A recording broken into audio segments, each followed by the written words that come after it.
Ok? Continuando então, quando em 2002 aproximadamente, eu trabalhava com alguns treinamentos e alguns cursos voltados para técnicas de memorização. E no final desse treinamento, eu sempre trabalhava com mapas mentais. E mapas mentais era justamente a parte do treinamento que o pessoal mais gostava, porque era onde eu tinha uma maior aplicabilidade prática, tá? Esse guia é um guia de 3 páginas, que eu escrevi no ano 2000, 8 de maio de 2000. Então já tem um bom tempinho. E onde eu resumo a respeito de mapas mentais, tá? Esse guia, ele está acompanhando também esse treinamento. No final, você tem esse guia como um material extra. E aqui tem inclusive alguns exemplos de mapas mentais a respeito de advérbios, estudo de advérbios, locução adverbial, classificação e circunstâncias, flexão do advérbio, comparativo, superlativo absoluto, palavras e locuções denotativas, emprego dos advérbios. Então aqui tem algum resumo de estudo de português. Tem aqui um exemplo. E eu tenho aqui embaixo um outro também a respeito de classes invariáveis, preposições, relações semânticas. São apenas exemplos de mapas mentais voltados para estudo. O que eu quero comentar com você é que os mapas mentais eles vão trabalhar basicamente da seguinte maneira. Nós teremos, primeiro, tudo vai ser trabalhado com palavras-chave. Você evita escrever muita informação em cada nó. Você coloca uma palavra-chave que vai te lembrar aquele conceito. Quando você trabalha com palavras-chave, o que acontece? Primeiro, você vai estar forçando a ter uma ideia geral daquele determinado ponto do texto. Então, você pegando uma ideia geral, você já está trabalhando o resumo dessa informação, a síntese dessa informação. E só de você fazer essa síntese, você já está aprendendo. Porque para você colher uma palavra-chave, você tem que estar entendendo o que está acontecendo no texto. Então, palavras-chave é um ponto importante de mapas mentais. Dependendo do que você vai resumir ou estudar, e nós vamos ter um exemplo daqui a pouco sobre isso, a palavra-chave é importante você escolher aquela palavra-chave que te remete exatamente à informação. Um outro ponto é que o mapa mental ele trabalha com imagens. Por quê? A imagem é o combustível do nosso pensamento. Tá? Nós pensamos muito com imagens. Se eu, por exemplo, pedir para você não pensar em um elefante cor-de-rosa sentando em cima de um carro. Não tem como, você já vai pensar nisso imediatamente. Então, quando você trabalha mapas mentais e adiciona imagens, você torna aquilo ali mais visual, você aumenta a sua chance de lembrar aquela informação.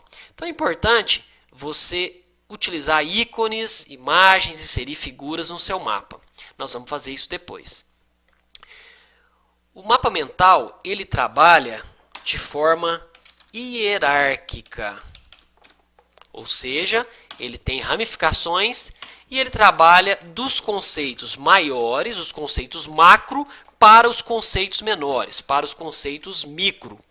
Então é importante quando você estiver fazendo a síntese do material, ou até mesmo durante a aula que você estiver assistindo, já prestar atenção nessa cadência, nessa movimentação que vai do macro para o micro. E é legal que o próprio professor, quando vai explicar, vai ensinar alguma coisa, ele obviamente tem um plano de aula e ele delineou aquele plano de aula de uma forma lógica, de uma forma estruturada. Então, você acompanhando o raciocínio do professor e fazendo as suas anotações com mapas mentais, você vai acompanhar essa forma estruturada. É claro que às vezes não é possível. Importante falar que o mapa mental, que eu estou te ensinando a trabalhar aqui nesse treinamento, não é uma fórmula mágica que vai resolver tudo, não. Ele é simplesmente uma ferramenta que, na minha opinião, é uma ferramenta muito poderosa, uma ferramenta muito útil, e eu falo isso porque eu uso praticamente diariamente o mapa mental para planejamento, para organização de informações e conhecimento. Só que assim, ele não é mágico, não vai resolver todos os seus problemas. Mas se você souber colher o que tem de melhor na utilização desses mapas e tentar utilizar ele no seu dia a dia, eu tenho certeza que você vai gostar. Tá? Você vai ter um resultado muito bom. Então, sempre nós vamos ter que pensar em palavras-chave, imagens, a questão da hierarquia, onde nós temos de um tema macro para um tema micro e essas ramificações, certo? Então, se você tiver de posse disso daqui, não fica complicado de você trabalhar mapas mentais. Inclusive, até nesse guia, eu comento para você os passos para você trabalhar com mapas mentais. O tema principal fica no centro, em um círculo. É o que nós fizemos agora há pouco naquele tema que nós construímos sobre a sua vida.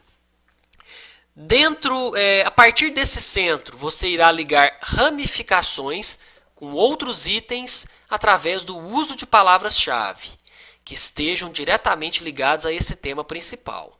É o que nós fizemos. A partir de ramificações, poderão surgir novas e novas ramificações à medida que forem necessárias. Não tem limite de níveis, fica a seu critério. Para cada item ou mais significativos, crie desenhos para simbolizá-los. Você pode usar o FreeMind, que hoje ele se chama FreePlane. Então, como vocês viram, não tem nada assim complicado e complexo de fazer. O mapa mental parte sempre de um tema principal e você ramifica com palavras-chave. É só isso, não tem segredo. Então, ao trabalhar aqui no FreeMind, nós começamos aqui num tema principal e depois nós criamos algumas ramificações e colocamos aqui cores já, aumentamos a fonte, etc. Mas é isso daqui, certo? Nós agora iremos fazer um segundo exercício utilizando mapas mentais. Vamos lá?